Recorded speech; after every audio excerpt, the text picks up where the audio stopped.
Bismillah,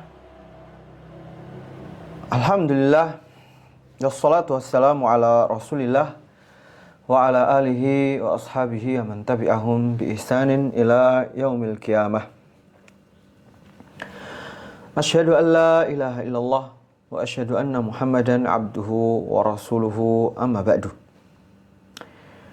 Kita beranjak pada hadis yang ke-6 dari kitab Sahih Al-Bukhari, karya Al-Imam Al-Bukhari rahimahullah, yaitu sebuah hadis yang diriwayatkan sahabat besar Ibnu Abbas, semoga Allah meridainya. An Ibnu Abbas radhiyallahu anhu maqal, kana Rasulullah sallallahu alaihi wasallam ajwadan nasi, wa kana ajwadu ma yakunu fi Ramadan hina yalqahu Jibril, wa kana Jibril yalqahu fi kulli lailatin min Ramadan fayudarisuhul Qur'ana. Wala Rasulullah sallallahu alaihi wasallam hina yalqahu Jibrilu ajwadu bil khairi minar rihil mursalah.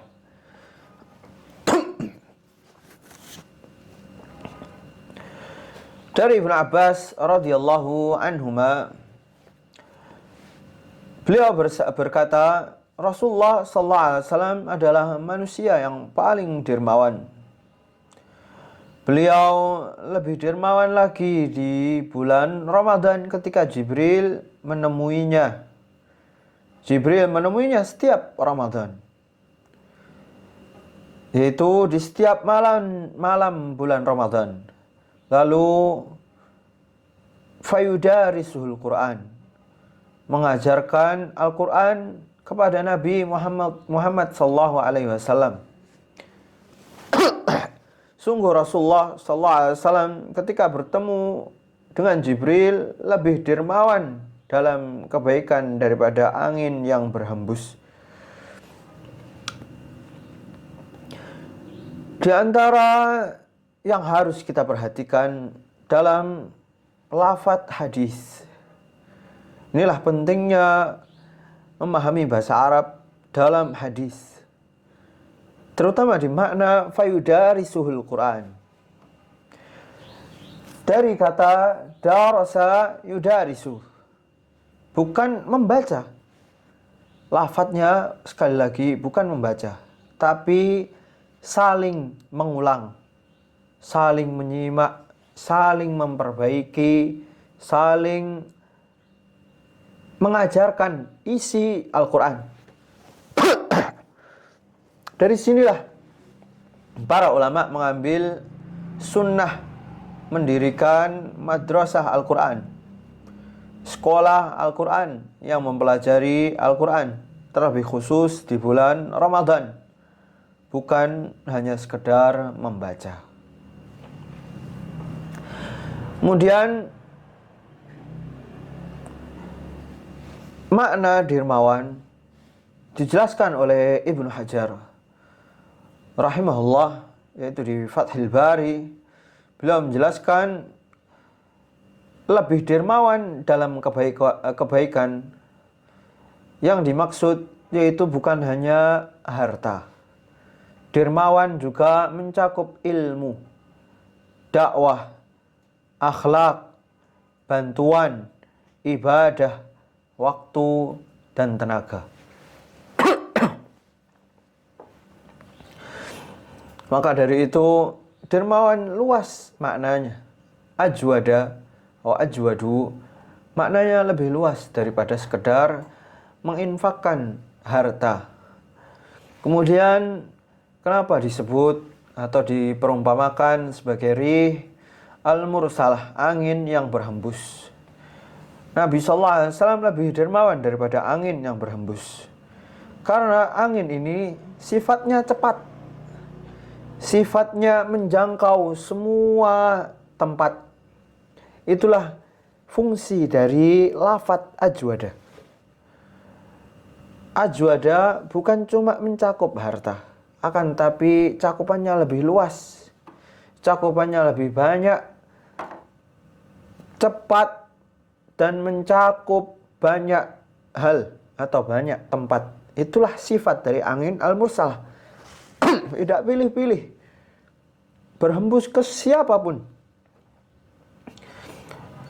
Untuk Nabi Muhammad SAW ini perumpamaan beliau tidak pilih-pilih dalam kebaikan. Bukan berarti beliau menginfakkan dengan sembarangan, tapi beliau jelas mengutamakan yang lebih afdal, kemudian yang lebih afdal, dan seterusnya. Akan tetapi mencakup segala hal. Dan yang namanya angin, dia memberikan manfaat kepada manusia. Itulah bahkan Nabi Sallallahu Alaihi Wasallam diumpamakan lebih dermawan daripada angin yang berhembus. Begitulah kebaikan Nabi Muhammad Sallallahu Alaihi Wasallam. Setelah itu ada beberapa faedah yang penting untuk kita hafal, kita catat, kemudian kita memahami serta mengamalkannya. Yang pertama, orang yang paling berilmu tetap memurajaah hafalan atau pelajaran. Nabi Sallallahu Alaihi Wasallam, kita tidak ragu bahwasanya beliau puncak dari ilmu. Bahkan beliau menerima wahyu langsung dari Allah Subhanahu wa Ta'ala. Setiap Ramadan beliau mengulang Al-Quran bersama Jibril alaihissalam. Kalau Nabi Sallallahu Alaihi Wasallam mau murajaah, kemudian kenapa kita gampang merasa puas? Kenapa kita orang-orang Indonesia ini cepat merasa puas terhadap ilmu yang kita dapat sehingga meninggalkan murajaah? Ilmu yang tidak dimurajaah itu akan berubah jadi hanya kenangan.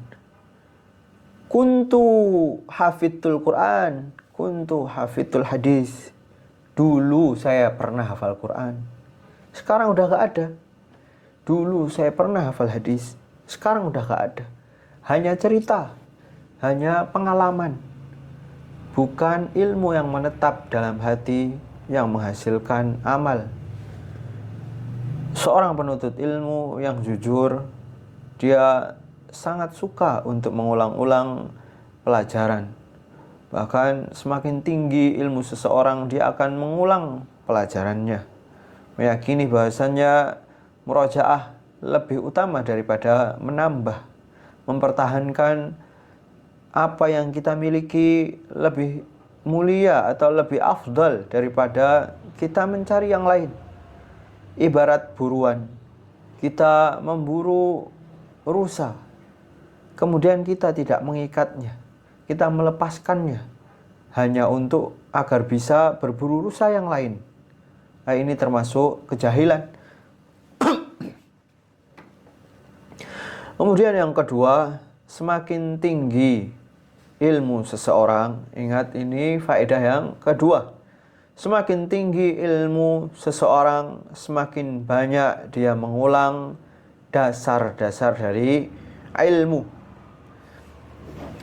Penuntut ilmu yang pemula, dia akan punya keinginan untuk ilmu-ilmu yang baru.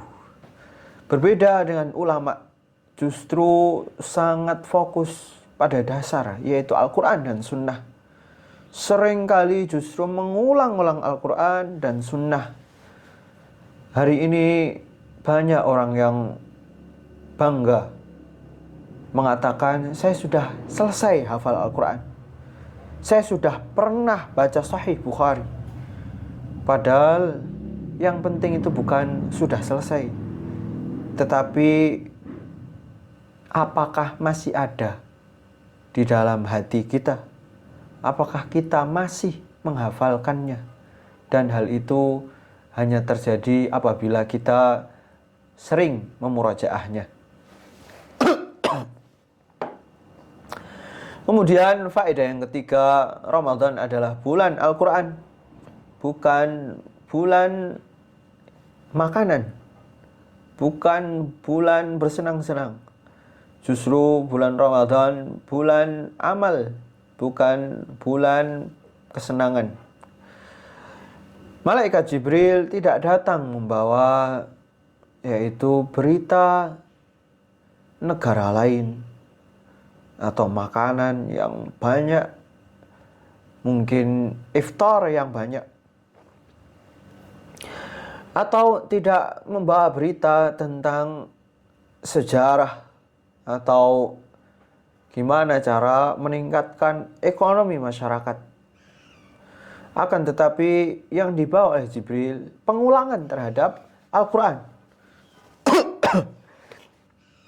Justru yang menjadi masalah sekarang adalah ketika Ramadan, manusia sibuk membuat makanan yang banyak, sibuk berjualan, sibuk menghabiskan waktu untuk bisa buka bersama. Akan tetapi Al-Qur'annya sangat jarang tersentuh, sedikit tersentuhnya. Maka dari itu pahamilah bahwasanya bulan Ramadan adalah bulan Al-Qur'an. Kemudian yang keempat yang perlu kita pahami bahwasanya ilmu itu melahirkan amalan. Setelah disebut madrasah Al-Qur'an, yudarisul Qur'an, langsung Ibnu Abbas menyebut tentang contohnya buah dari mudarasatul Qur'an. Semakin sering orang itu memurajaah atau semakin seseorang itu dekat dengan ilmu, akan nampak amal darinya. Sebagaimana Jibril di hari-hari biasa datang perlahan, sedikit demi sedikit, tidak sama dengan Jibril ketika datang di bulan Ramadan. Nabi juga berbeda ketika di bulan biasa dengan bulan-bulan Ramadan, kedermawanannya berbeda. Inilah ilmu yang bermanfaat, memberi pengaruh yang baik terhadap pemiliknya sehingga melahirkan amal saleh, yaitu Al-Quran merubah seseorang, merubah cara berpikir seseorang, mengubah perilakunya, mengubah akhlaknya. Maka yang perlu kita koreksi pada diri kita, yaitu berapa tahun kita belajar Al-Quran, sejauh mana Al-Quran itu mempengaruhi kehidupan kita.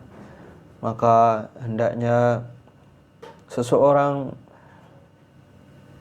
lebih memperhatikan firman Allah ketika Allah berfirman, kitabun anzalnahu ilaika mubarakun liyadabbaru ayatihi, yaitu Al-Quran sebuah kitab yang kami turunkan kepadamu agar engkau mentadaburi, yaitu Al-Quran kitab mubarak, penuh barakah, agar engkau mentadaburi, yaitu mentadaburi ayat-ayatnya. Kemudian faedah yang kelima yang seseorang perlu untuk memahami, yaitu bahasanya di antara sunnah adalah mencari teman untuk belajar. Nabi SAW tidak mengatakan aku belajar sendiri. Akan tetapi beliau belajar bersama Jibril. Yudarisuhu Al-Quran, mencari teman yang baik untuk belajar bersama. Belajar bersama memperlihatkan dengan jelas kesalahan, apa yang kita salah, ada yang mengingatkan. Kemudian apabila ada kekurangan, teman kita melengkapi kekurangan kita. Kemudian apabila kita lalai, ngantuk, atau kurang bersemangat, maka teman kita yang memotivasi, menegur, membangunkan. Sedangkan belajar sendirian sering membuat seseorang mengira dirinya sudah baik. Kemudian yang keenam yang perlu kita catat baik-baik pada kehidupan kita, yaitu semakin dekat seseorang dengan Al-Quran, seharusnya semakin jauh dari sifat bakhil, pelit.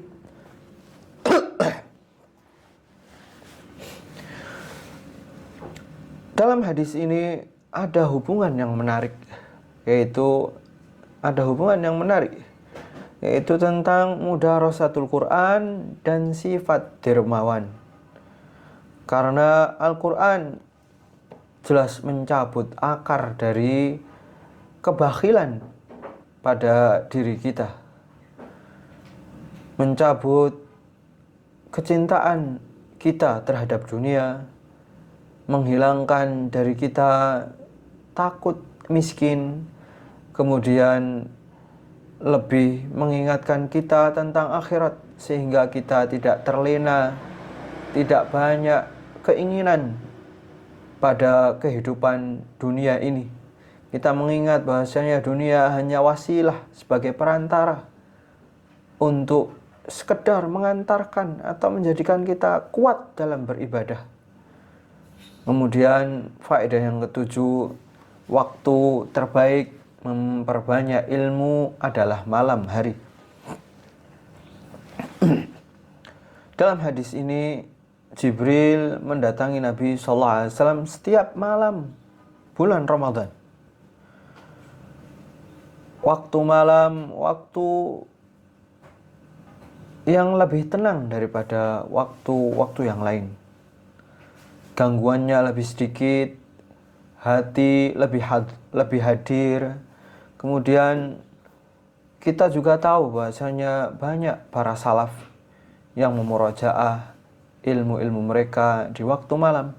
Sebagai contoh Abu Hurairah, Abu Darda, kemudian para ulama yang mereka menyediakan lentera untuk menulis kembali pelajaran yang didapati di pagi harinya.